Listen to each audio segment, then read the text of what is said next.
So many people sleep on corporate America, but while they're sleeping, I'm paying attention. And throughout my journey within my career, I've realized that wealth is not just built through hard work alone.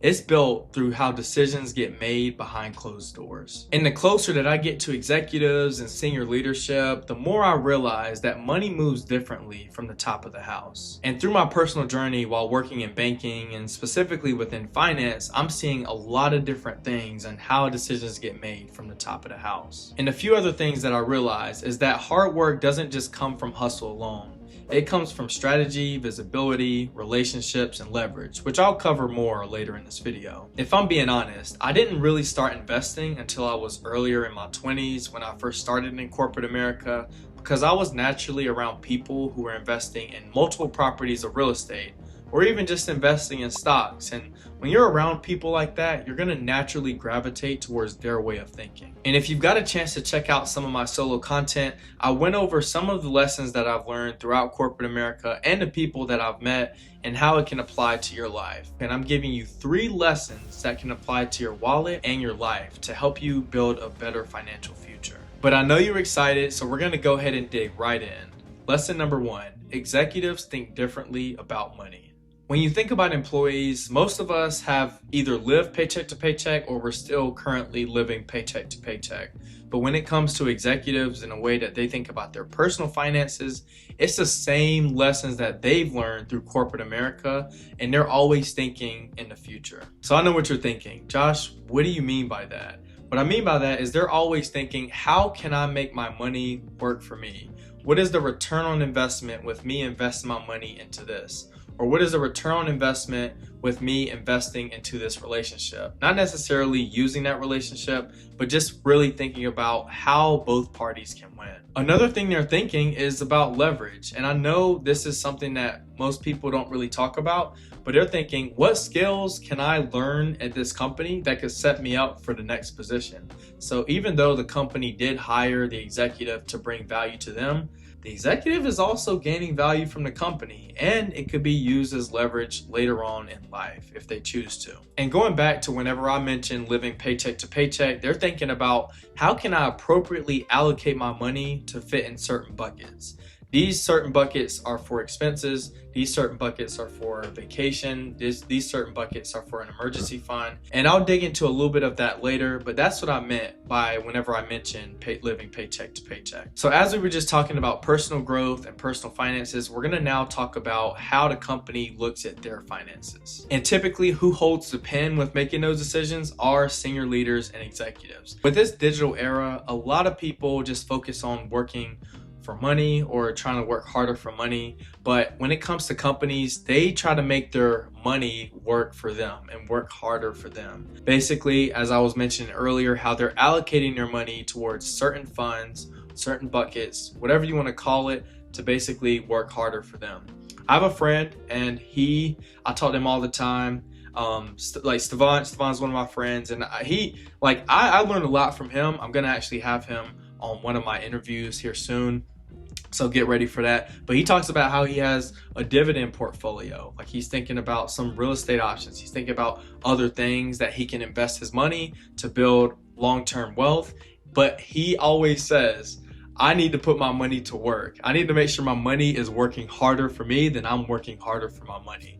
And of course, yeah, I'm like paraphrasing that quote, but that's basically what he says. And you should do the same thing when it comes to your personal finances or your business finances. And also, as I mentioned a few minutes ago, I am in the banking sector, specifically in finance within the banking sector. So we're managing a lot of the teams that we support, their budgets, their forecasts. We're holding leaders accountable for the expenses that they're responsible for. We also are talking about certain profitability things, like does your business drive profitability?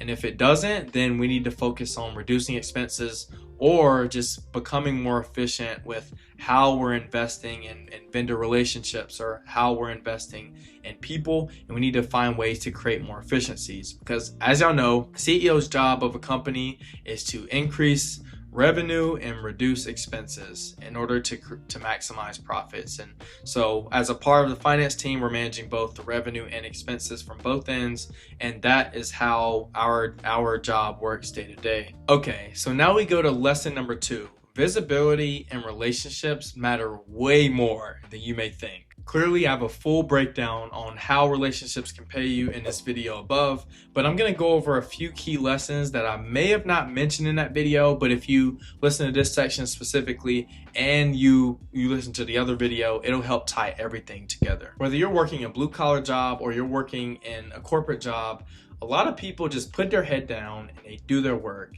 And that just makes them become invisible to other people. A lot of talented people, they're invisible because they just put their head down and they just work. Whereas like if you build relationships, you never know what your next opportunity can be. Most people get promotions because of the people that they know and they've built trust with over time. And while I'm saying, yes, you should definitely focus on your work, but network with people inside of your team, network with people outside of your team. Network with people outside the organization. You just never know how many opportunities come up. People will reach out to me and will say that, hey, Josh, there's this opportunity that you can come over and do this. And while some of them may be interesting, some of them may not be interesting, it's the fact that I had the option to pursue that if I wanted to. But that's because I've built relationships and I've exchanged value over time. Also, if you do work in a white-collar job and you work within corporation and your company is very big, what's going to really push you forward is visibility.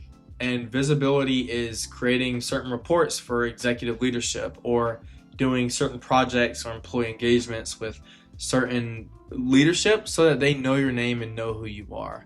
People pay attention way more than you think.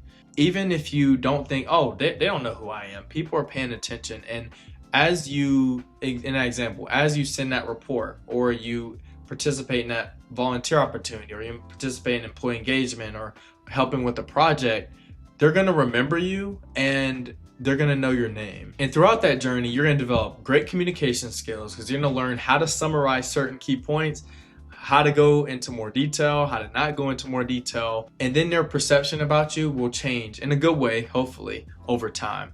Another thing is influence. So when you constantly do good work with people and you stay visible, then your influence is going to grow. Key lesson is to stay close with people before you need the relationship.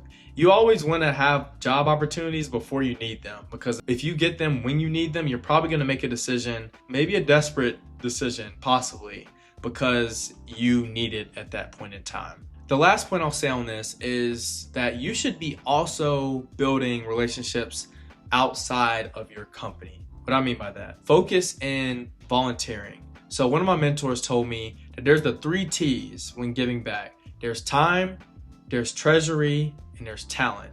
So time, if you're volunteering for a nonprofit, you're giving your time. Or if you're on a board for a nonprofit, or even a for-profit, whatever you choose, then you're giving your talent, your experience. And then treasury. Treasury could be, you could be giving to a church or organization, you could give to that nonprofit. But if you're at least giving one out of those 3 T's, then you're really building goodwill and you're indirectly networking with other people. People have invited me to panels, to presentations.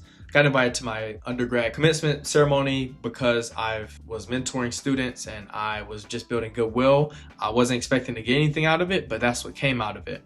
And then also you just naturally just develop executive communication, because people that you're going to be talking to are likely running the nonprofits or for-profits or whatever you're volunteering for, and they're going to likely have good business skills, and because they're running it, hopefully good. And when you network with people like that, you begin to get opportunities.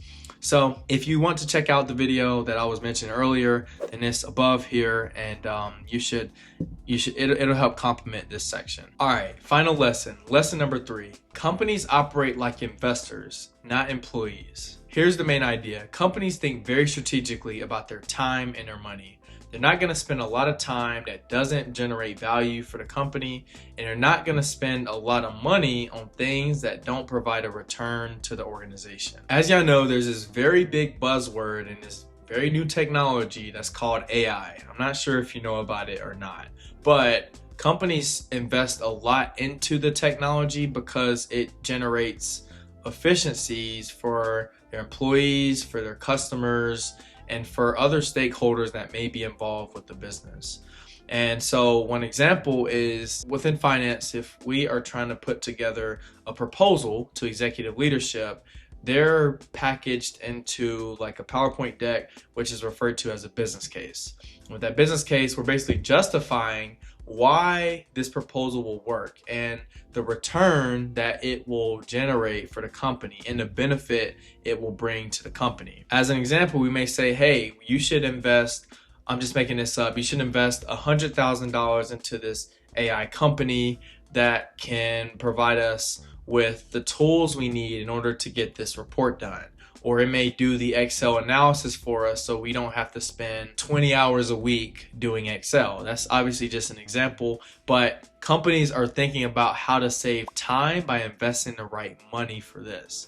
Now, when it comes to a lot of layoffs and everything like that, obviously tons of Fortune 50, 500, 100 companies are investing into AI and laying off people. And so that's what they're thinking about. Think about the business case example I just talked about times like 100 or times 1,000. Inside the organization, they're putting together these business cases that's going to save them time and save them money over time. Within every department and within every team, everybody has KPIs, like key performance indicators, and they may have metrics. Like they may have certain metrics, but then they may have KPIs that are really driving business growth. Just like earlier when I talked about priorities, like those KPIs are actually generating returns for whatever initiative that the team or department is proposing. And within your life or within your business, think about what are some key performance indicators that are really driving the business forward. Example, if I have a YouTube channel, which I clearly do, and I'm trying to get monetized, clearly the threshold to get monetized is having 1,000 subscribers with 4,000 watch hours, qualified watch hours and qualified subscribers. Since if say that I'm pre-monetized, then my key performance indicators would be 1,000 subscribers and 4,000 watch hours. Okay, so within those key performance indicators, what metrics do I need to track in order to get there? Metrics within subscribers may be how many people are subscribing, obviously. Metrics within watch hours are how long are people watching? What is the click-through rate? What is the retention time? So those are just examples. And so within your business or your personal life, think about key performance indicators that you can track and metrics within those that can actually drive your business or your personal finances forward. And as you think about your personal life and as you think about your business, or as you're an entrepreneur and you're working inside your company, find the resources that are going to give you the highest returns. So let's say that you're in sales. I'm not in sales. I used to work in the restaurant industry. I was in management and I was a server and bartender. So I guess I was in sales in that way, shape, or form. But say that you're a main salesperson and you're saying, okay, I would like to take this client out to dinner and I plan on spending $1,200 on this dinner for me and the client. But this client is a business owner that you would like to gain on your client books. And you're saying, okay, I'm gonna invest this $1,200 because they could possibly bring me $100,000 in revenue for the entire year.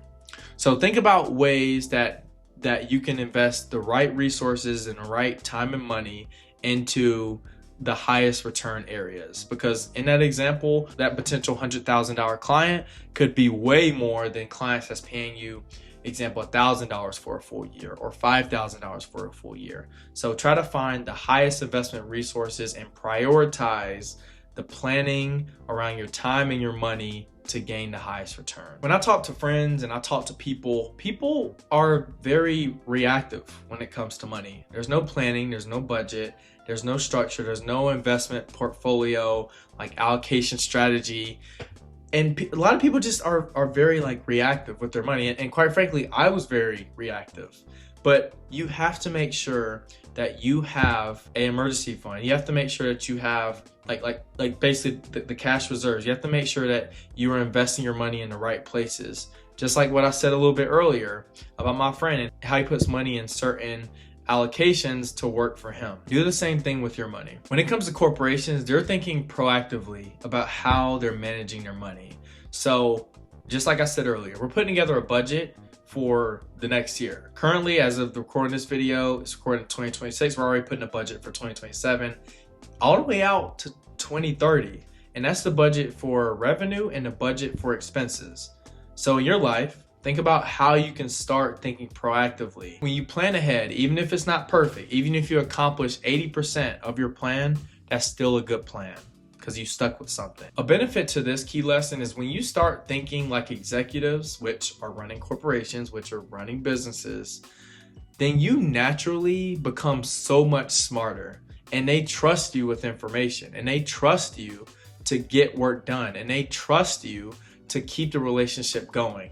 And as you know, if you checked out my relationship video, that is how a relationship can pay you over time. Just to wrap up this point, the biggest lesson that I've learned within corporate America is that the wealthy think in systems, whereas a lot of people just think in survival. And it just goes back to the point to where I'm saying, be proactive with your time and money versus being reactive, and that is how you build wealth, or one way that you can build wealth. Just to tie all of this together, here were the main takeaways that you grabbed from this video. And one is how money really moves within organizations. So you're thinking about your budgeting, your forecasting, your planning, how decisions get made with millions and billions that you can apply to your life. Another key lesson that we learned is how influence matters. So that means not really just staying invisible and doing your work, but how you should build relationships in your team, outside of your team, but still within the organization, and outside of the organizations, because you just never know what will come out of it. Another lesson is how systems scale. So how you're thinking about being proactive. This is just what we were just talking about. How you can be proactive versus reactive, and how when you become proactive, you build a system. You're automatically thinking years ahead. You're thinking 5 moves ahead. If I can invest in the right resources that's going to generate the highest return, then that's how I could just always strategically be planning ahead. And no one says that it has to be you have to be 100% right. You could just get 70 to 80% of your goal complete, and that is an accomplishment. No goal is ever going to be 100% accomplished. And if it is, it's probably too small and it's probably too easy. And a lot of people that you see at the top, they're not always working harder. They're just thinking differently, meaning their mindset has shifted over the years and they've had someone to help guide them into where they are today. And that's really how they made it to the top. It's not always about being the smartest, and it's not about always working harder. It's just about thinking differently and obviously taking the lessons that I just shared with you. So now you have the tools and resources in order to make decisions personally and professionally. And as y'all know, I'm going to continue to have people that I interview that can share valuable lessons with both of us, quite frankly, because I always learn stuff new. So as I continue in my career journey, as I continue building my business, I'm going to continue to bring valuable lessons that you can take with you for the remainder of your life. If you gain some value, be sure to like, subscribe, turn your notification bells on, and I appreciate you sticking with me throughout my journey, and I'll see you in the next video.